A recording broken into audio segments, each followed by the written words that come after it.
You're listening to the Electrocasts podcast. This is podcast number 12, featuring Martin Christopher. In this podcast, we spoke with Martin about his new album, recorded under the artist name Kanal Drei. This album is called Die Stadt, Unter der Stadt, and is available now on Romeda Records. Hello, everybody, and welcome to the 12th edition of Electrocasts. I am here with Jeff, as always, and we have a very special guest, Martin Christopher, who was also our very first Electrocast guest. He's back to talk about his recent release project under the artist name Kanal Drei. The project is called Die Stadt, Unter der Stadt. Hey, welcome, Martin. It's very good to have you back on our show. So Martin, tell us a little bit about your new album. Hi, I'm Martin and I'm working as 3D Taurus and Kanal Drei, and I want to talk about my new album Kanal Drei, Die Stadt unter der Stadt, which is in English Kanal Drei, or it would be Channel 3, the city below the city. And it's available on my Bandcamp, Kanal Drei on Bandcamp, or Romeda Records, which have released this album, and I'm very grateful that it's out and that you are now listening. Hey. Hi guys, thank you, it's great to be back. Hi Martin, very happy to have you here. So how are things? You just recently went on a vacation? Yeah, that's right. I really had a busy kind of 1 week with returning home again, because it was completely different. I was out in nature for 1 week, directly by the lake, surrounded by mountains and woods, and then back to the town and city was quite a difficulty. Yeah. The week after was completely blocked with emails and tweets and stuff, because the album came out. And then, now it's out. Yes, and you were working on a number of projects, a couple of them that I'm involved in. So I just want you to guess what this sound is. That is a coin on the table. No, it is, I'm tapping on the tin in which your new CD is. Okay, but there was metal and a tap. Yes, you bet. Good ears. Involved. Good ears, Martin. All right. And a little money too. Yeah. So Martin, this is not your first release under the Kanal Drei name. How is this different from what you've done before, and what were your overall kind of intentions with this album? What were you looking for? What inspired it? Yes, it started out with the poem, which is also in the inlay, which I wrote because actually this is how I often feel in a city. Sort of submerged? No, there is way more connections and memories than just the people have with each other. I think everything leaves traces, and basically a city would have to tell a lot of things if it was without humans and could talk. Interesting. That is what the album is basically about. Yeah. Mm-hmm. It's a city's narrative, really, to anybody who's listening. Yeah, kind of that. Mm-hmm. Mm-hmm. So there's something very metaphoric about that title in terms of like how the tracks play out in this album. There seems to be a lot of deeper layers of music with some other layers, particularly in the higher registers, that seem to be floating more above. Can you talk a little bit about your process of putting that together and sort of extending this metaphor and working with the ideas in the poem? We promise that we will put the poem on the website when people link to your podcast. Oh, that would be great. Of course, with your permission. Yes, of course. And if it's possible, I'd like to see it in German and English. Deal. First of all, it's only the first 2 tracks with these vocals. I thought about why it's the first 2 tracks, and I found that it is like a lift-off or like a boat departing. Launch.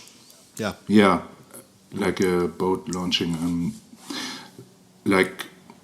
People enter and are accompanied by the words in first place, and then left on their own to find out all the rest. This is why I've used words on the first two tracks, and actually because everything was told with these first two tracks. That's basically the reason. I think I have a kind of high sensitivity or sensibility in my perception, and that is why I wanted to interweave all these fine layers with each others, to picture all the different things and layers seen energetically, which are in a city. What fascinates me is that as human beings, we're probably the highest developed creature here on Earth in terms of language. And it seems like to some extent with your album, you're also trying to investigate the limitations of words, and that meaning is not just found in words, but also in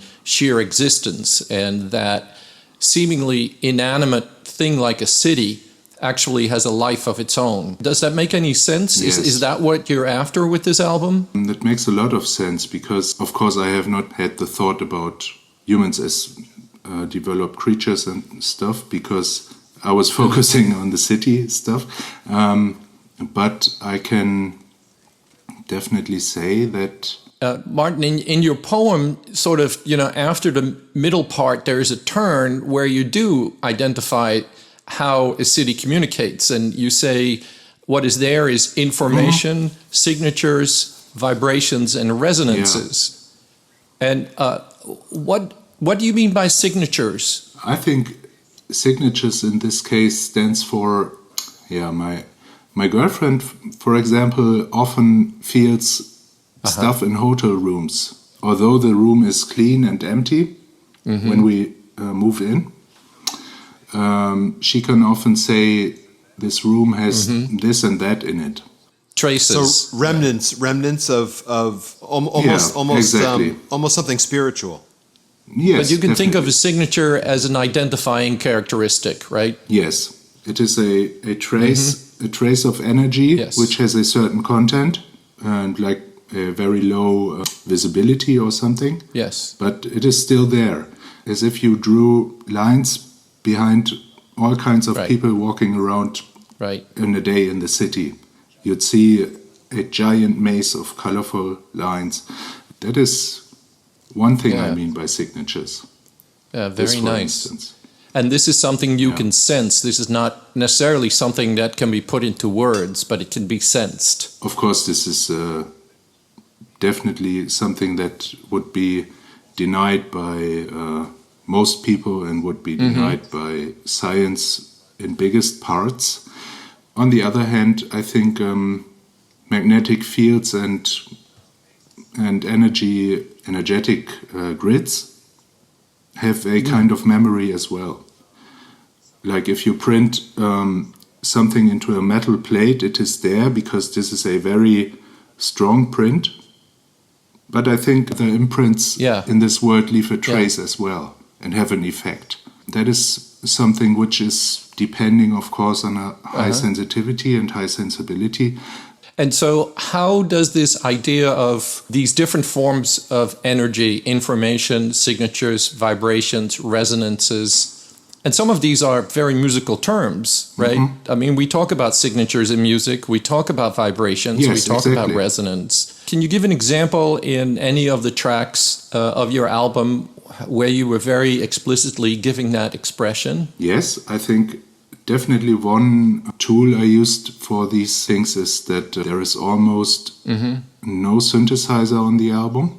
It's all just resonator banks, tuned, detuned, with different triggers like drums or in fact synthesizers, yes. Interesting. This is one thing I used because it is, for me, a resonator is like these frames with nails where you can put your face in and it comes out on the other side. This whole album was done in Bitwig, right? The Bitwig studio. Yes, the first really elaborate album I did in Bitwig. And that has given you some tools to sort of give expression to these ideas. Yes, because I find the resonator bank in Bitwig is a lot more subtle because it is adjustable by frequencies and not by full tone scale. And that is what I love about it. Yeah, you can be very, very precise and selective. Exactly. So why don't we take a listen to signatures. Exactly. Jeff, you want to take us there? Yeah, from the new Kanal Drei album, The City Below the City, or Die Stadt Unter der Stadt. I hope I pronounced that correctly. We have the second track called Signatures here on Electrocasts.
So let's get back to your use of vocals, because there are many parts of this album that are unique and that is sort of taking your prior oeuvre, which is quite extensive, a couple of steps up, I feel. But there are a lot of unique elements in it. And one of them is use of spoken word. And you had somebody, and forgive me, I don't remember the name and I didn't make a note of it, but you gave credit to this person. You had somebody do the words for you. Mm-hmm. Can you talk a little bit more about how you went about incorporating the vocal parts? The vocals were spoken by my wonderful girlfriend, and she is on the album under her artist name, which is Sophia von Rauschenberg. She's an actress by studying. She's done that for long years already. I find her voice very expressive, just because she's a trained speaker and she can switch around between different kinds of voices. So we tried along together with lots of kinds to speak this. For example, as if a pixie was talking, or in a funny voice, stuff like that. In the end, it was this whispering which made it to the album. I rehearsed that quite a lot of times, and it was a home recording session. When I had that together, I arranged the vocals in an extra file and processed them with all effects in advance. Martin, I had the privilege several months ago, when you first started working on this project, to listen to some of your initial mixes of this. And I remember, telling you that almost the whole mix felt a little bit underwater. And sometimes I think you intentionally go for that underwater. Mm-hmm. But since you have lifted some of the higher frequencies to be more above ground, and there is not much in the middle. There seems to be, these deep sounds, these underwater feeling, and then there's the whispering, and there are hi-hats, and there are claps, and other, wispy sounds that are like pixies. They are floating above the mix, and I think that is a really different direction for you. In your past work, everything was sort of sitting together in the mix. So can you talk a little bit about, how purposeful you became about doing this, or if this is part of the theme that you were after? Let's say it developed more and more to a subtle sound. I drew back many things in volume because I wanted them to sit a bit in the background. And also in the first round of writing it, I had way more tracks in it. But it was overloaded. The arrangements were, I think, sometimes 12 to 14 tracks in the beginning, and in the final version mostly reduced to, I think, maximum 7 or 8. That is one of the problems that occur. But what I found was it was way too obvious with all these. It is like there were no gaps left for interpretation. There is one kind of a main line in my productions, and this sometimes takes another direction, and there are crossroads, going to the left and right, where I kind of break out for one EP or something from what I actually want to do at that moment, because things are like that, yeah. And I think this main line I have is developing to the more subtle and not so obvious sound. And this is why you started Kanal Drei, to give expression to that, to sort of separate that out from all your other work. I would not necessarily say that. Kanal Drei is more kind of an outlet where I have certain landmarks that I produce as Kanal Drei when I feel something is very much on point and very far ahead of what I do elsewise.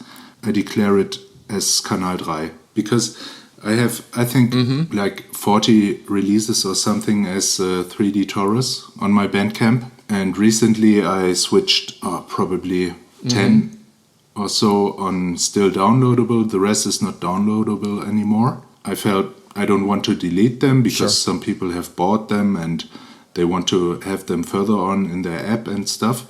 But I didn't want it to be spread any longer. It is good that it is there, and it was good at its time and stuff like that. But some decisions have to be made not to be overloaded, not because you can't go ahead with too much weight on your shoulders. Why don't we listen to the opening track of your album, which sets the stage for the whole album in a wonderful, wonderful way. I find it a very emotional track. Why don't we listen to Die Stadt Unter der Stadt? This is from Martin's album by the same name, which has come out on Romeda label just about a week ago or so.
Die Stadt unter der Stadt.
You know, Martin Case mentioned how he had the feeling of being underwater under a city. I'm totally picking up subway rather than underwater. I'm thinking underground because I can hear dripping water and I can hear echoes and I can hear an electrical hum, you know, and I can hear the whispered voices and I can hear how that's a gateway to the rest of the album and how it really is a launch point, like you said, like a boat launching into that world you're creating. Martin, if you could think of, out of the spoken text, if you could think of one line that resonates most with you for The City Below the City, what do you think that would be of that spoken text? It would definitely be the turning point, which Keith has already mentioned. There are no words in the city below the city. Es gibt keine Worte in der Stadt unter der Stadt. Because that is marking for me this is a very important information. And I wanted to express that, yeah. And it requires you to turn on other ways of understanding, like we've talked about before. One of the things that I noticed, you know, Jeff talks about, you know, dripping sounds and so on. You like to use like vinyl scratching tools, don't you? And it's in there in a couple of places. It was in Die Stadt Unter der Stadt, I believe, but it's very subtle. What do you like about tools like that? Actually, it is in the whole album. I did it. I added it in mastering at a very special point in the chain because I wanted it to be as the same volume on every track. Oh, nice. Yeah. So it Very is clever. beyond the limiter. Behind the limiter.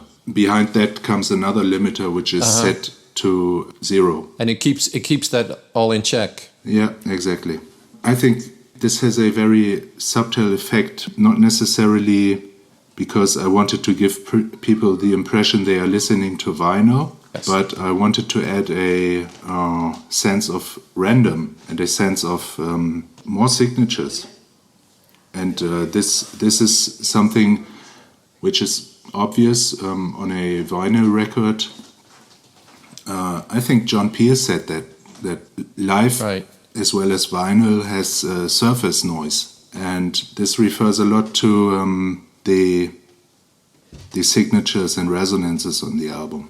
The vinyl crackling sounds are sounds that are in a very small scale, and so you need to listen very carefully to them to eventually discover patterns. Like when you listen to rain, there is an overall sense of a consistency in it, while the drops are falling rather chaotically, and there's something very calming and pleasant in it. And I think it will be interesting for everybody to listen to that with more attention now when you get Martin's new album. I'd like to make a shift to a third track that you asked us to look at, and it's called Drehbankgedanken. The thoughts you have with a lathe. And this goes to machine-like sounds, which is a great interest that I have in generating my own music. When people do repetitive things and often that use a mechanical device, it kind of sets them out to almost like involuntary thought, like thoughts and thinking is stimulated by that.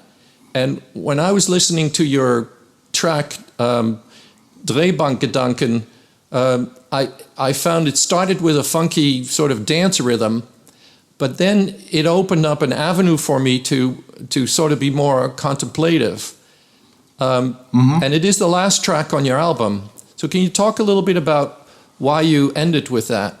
Or it's actually a bonus track, isn't it? Yes, it is a bonus track because we were across the time limit, so we took that one out. No, what I had in mind when I just heard your question, Keith, this repetitive thing, I think that has to do with delta waves in the brain, in the human brain. Because whenever we are like in a rocking chair or a car that has a certain vibration, stuff like that, every repetitive pattern in be it visible or hearable or feelable has an effect to the brain, so it evokes delta frequencies, delta waves. And they are what calms us. That is why babies are rocked, and that is why we find a certain sense of meditation, for example, if we are running or if we are bicycling. It's repetitive motion. And it calms. Yes, I get it from walking behind the lawnmower. Just walking and just mowing and the hum of the lawnmower and the rhythm of the walking, it stimulates a lot of thought for me. Yes, and at some point you start to create your own rhythm and stuff, try to keep it, and you get better and better at that. And that is where the brain is then tuned. And you even did that within the track, Martin. I don't know, I'm sure you realized it, but that's one of the things I picked up about that track is that it starts off and the syncopation seems to be pretty evenly mixed, and then you really focus on the upbeats and not the downbeats. So it gives it a different character probably 2 or 3 minutes in after it begins. And you're still using the same rhythm and same sounds or it's similar sounds. It's still the same, But you just put different accents. It's still the same. Yeah. And the funny thing is, on the other tracks on the album, there are lots of drawn parameter changes. Almost everything is very precisely drawn. But that track was made with 16 knobs. It was recorded live. It very much feels like that, yeah. Yeah, so the first thing I recorded apart from the rest is the arpeggio, which I recorded solo with the solo synthesizer, and I think I had 6 or 7 knobs patched. So I started to open up filters, to raise the resonance, and to, I think it was the amplifier envelope, was the third thing. Then recorded this live and put it back into the arrangement and recorded the rest. Martin, have you ever worked with lathes? Exactly. I had a short internship where I worked with lathes, but that is not where the name comes from. The name comes from a piece of gear with lots of knobs on it. I think 64 knobs. It is the Döpfer Drehbank. I don't have that piece of gear, but I immediately thought of it because it was all recorded by turning knobs. So what I wanted to ask you is, before we go take a listen and go out with Drehbankgedanken, you got in touch with David, who goes by the artist name of Glitchfield Plains, and I think you contacted him about getting your album published there. What would you like to say to David in terms of like your work together with him? I think I've often expressed that in written words, but I cannot repeat it enough.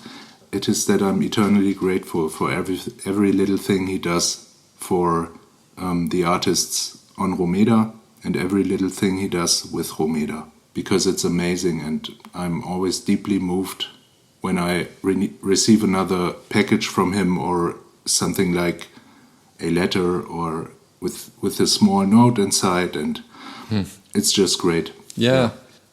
I'm eternally grateful.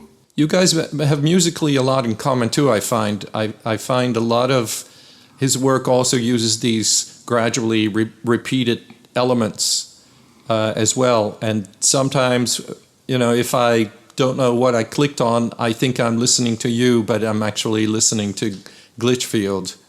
And sometimes the other way around. You have a lot of similarities in your music. Yes.